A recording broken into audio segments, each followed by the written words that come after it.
this is Valerie Aiello, and you're listening to IdeaDiary. Thanks for coming back to my office and hanging out. All right, so there was a interview that I listened to today that was really good. It was Patrick Bet-David and Donald Miller. I felt like there was two really great things that came out of it that I wrote down. And this guy, Donald Miller, I've never heard of him before. And he has a book called Building a Storybrand. I couldn't pinpoint exactly what he was. It seems like he was an author that turned into a business. Maybe it was like a branded marketing story writer business, kind of helping brands define themselves and sell.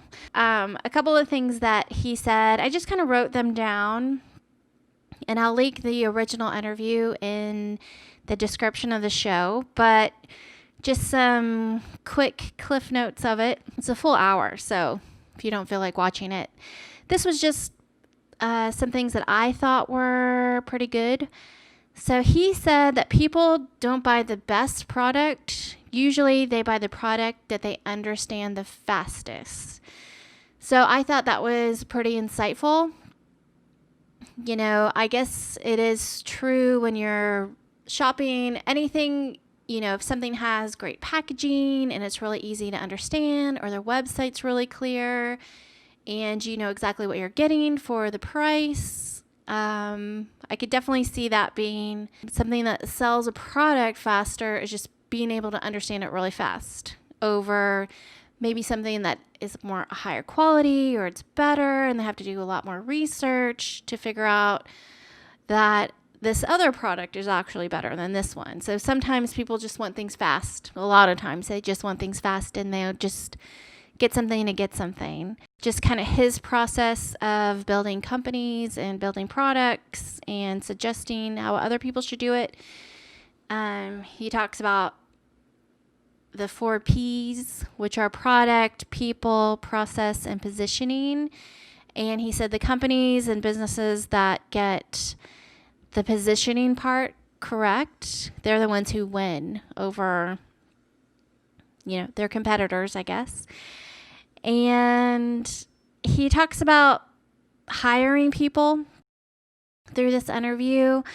I don't really want to hire people. Usually if there's something that I need, I like to hire people to do that particular thing. So he talks about hiring people that are better at stuff that you aren't good at. So hiring your shortcomings. And he also talks about hiring to duplicate yourself, which I really am starting to understand that if not all businesses, but really successful businesses, you should be able to take a week off, take a month off, try 6 weeks off, try 3 months off. If you're able to leave that business for long periods of time, then you've really designed your business really well so that you aren't the highest priority.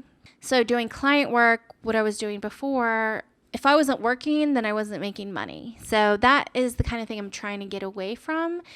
And not that I don't ever want employees, but if there's something that I don't know how to do well, which is accounting or some sort of needing a lawyer for a certain reason, I like to hire that out, you know, than having the stress that comes along with having employees. I kind of just like to, hire people that have the business and I pay for them to do what I need and move on. So it's not that I never want employees. I just really like the freedom and not having that responsibility, because you can still make money without having employees. So it's just something that I prefer.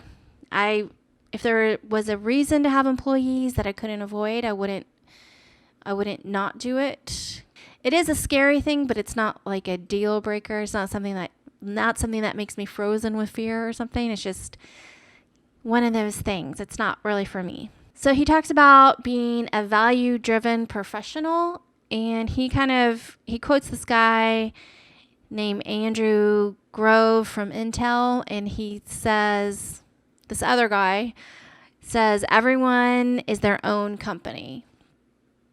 And I really like that. So that really just was like, that's it in my mind. Even if you have a job, you should be thinking about yourself as valuable. So whatever your company is hiring you for, it's not just to collect a paycheck because something needs to be done.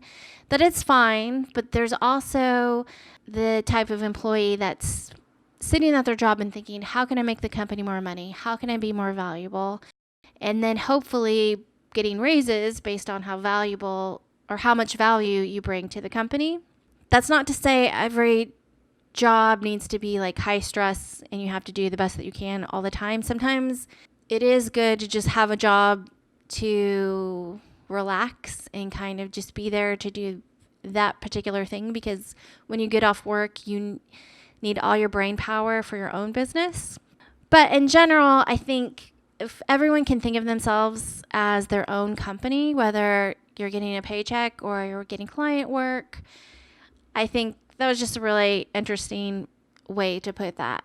He talks about if you're an employee, see yourself as an investment as far as the company investing in you. And he talks about if someone hires you for something, you need to make sure that your product or your service really brings a return on investment. So if you're selling a $3,000 thing, make sure that they can get $30,000 off of whatever it is they hired you for. It's just kind of like a metric that I thought that's pretty good. I always like to over deliver, like triple over deliver, like whatever the price it is that I've quoted and I'm giving them something, I always figure out a way to really like give a lot more than I originally quoted. And I kept it at the same price just because I wanted to go above and beyond every time. So, and that was just like an instinct, something that I had, and like no one had taught me that. It was just something that felt really good whenever I was working on a project, especially if it was a big budget project.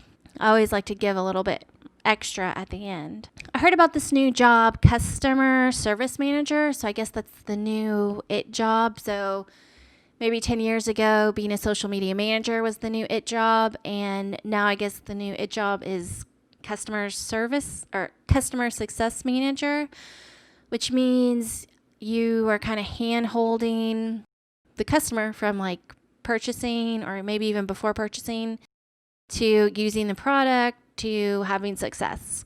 That's just kind of a new cool job to have. And he talks about hiring somebody that's kind of an execution executive. So one of his highest paid people in his company just make sure that all departments are running well and meeting goals. And I just thought that's probably an old position or something, I guess maybe back in the day, a president or a CEO or something like somebody very high up would already do, but it feels like this is a new position. So I just thought it was interesting and I wanted to share it. So his execution executive, this job makes sure that every department has processes and everyone is easily trainable and easily replaceable, whether or not they have to be replaced because they didn't do a good job or they're being replaced because they're moving up in the company. Just making sure everything has processes and making sure every department has clear goals. And I guess they have weekly meetings and daily meetings. So having these speed check weekly meetings and then having meetings with each director of every department and making sure each manager has their 5 priorities and making sure each department has 5 priorities and kind of going over what got done and going over what's in the way. I know a lot of people hate meetings. I love meetings as long as they are valuable, but just kind of quick list and worksheets and just a quick check-in, I think kind of does keep things flowing. And some people need pressure to get things done, so they need some sort of like deadline, and some people need time to get things done. So I feel like having weekly meetings with people, that does give you a good indicator if there are problems or just different managers and different departments' working styles. Just in general, I just found this whole interview very interesting, so I just wanted to write it down and share it with you guys. One of the things that he talks about was he realized when he was an employee that he had what he really needed was clear job descriptions, clear objectives, and compensation based on performance. So now that he has his own company, he likes to, I guess, have those like 3 main goals for each employee, and just, I felt like that was pretty organized and well defined. And I definitely believe in compensation based on performance. I definitely believe in letting people choose their own work hours if it's possible. Sometimes when everyone's working together, everyone has to be awake at the same time. But if there's any flexibility, I think letting people sleep in that need to sleep in, and maybe they like to have that noon to 8 p.m. shift, or some people wake up at 4 a.m. and they want to start working at 6 a.m., so letting them have that morning shift. And some people work better just working all-nighters.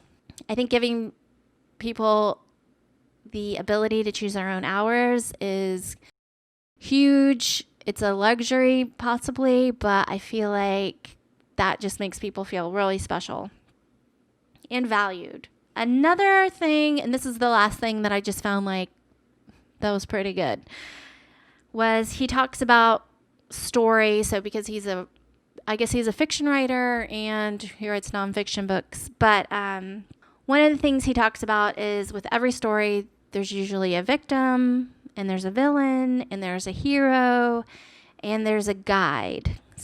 So Guide, like a wise man or woman.